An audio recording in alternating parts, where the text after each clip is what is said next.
जागतिक संकटामुळे पुरवठा साखळी विस्कळीत झालेला आहे। पेट्रोल डिझेल देण्याचा प्रयत्न सुरू आहे। इंधन टंचाईवर मुख्यमंत्री देवेंद्र फडणवीस यांनी ही माहिती दिली आहे। कोणीही पेट्रोल डिझेलची साठेबाजी करू नका असंही आवाहन फडणवीसांनी केलंय। परिस्थिती नियंत्रणात आणण्याचा प्रयत्न सुरू असल्याचंही मुख्यमंत्री म्हणाले। आपल्याला सगळ्यांना माहिती आहे जागतिक संकट आहे। जागतिक संकटामध्ये सप्लाय चेन्स डिस्टर्ब झाले असताना आणि जगामध्ये अनेक देशांनी पेट्रोल डिझेलची इमर्जन्सी घोषित केलेली आहे। काही ठिकाणी 2-2 दिवस लॉकडाऊन आहे। अशाही परिस्थितीत आपल्या इथे पेट्रोल डिझेल आपण देण्याचा प्रयत्न करतो।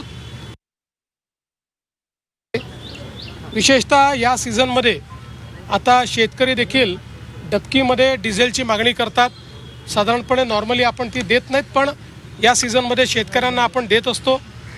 पण शेतकऱ्यांच्या नावाने कोणी दुसऱ्याने होर्डिंग करू नये या दृष्टीने जिल्हा प्रशासन प्रयत्न करते आहे। त्याच्या वेगवेगळ्या उपाययोजना केलेल्या आहेत। मुळामध्ये साधारणपणे आपण जर बघितलं तर जेवढा कोटा मागील वर्षी आपल्याकडे होता जवळपास तेवढाच कोटा आहे।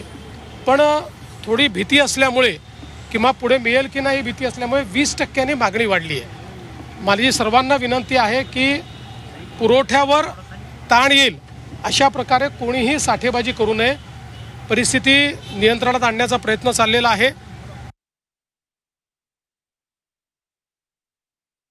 तर परवाच्या दिवशी मुख्यमंत्र्यांनी सांगितलं की डिझेलचा पुरेसा साठा आहे, परंतु त्याच्या आधीपासून जर बघितलं तर खेड्यापाड्यातल्या ग्रामीण भागातल्या सगळ्या पंपावर प्रचंड प्रमाणात लाईन आहे। आता खऱ्या अर्थानं खरीपाच्या सगळी मशागत असेल, येणाऱ्या काळातलं सगळं शेतीचं कामकाज असेल त्याची तयारी शेतकऱ्यांनी सुरू केलेली आहे।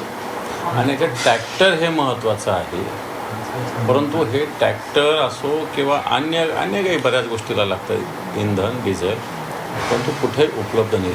थोडक्यात सरकारचं हे फेल्युअर आहे।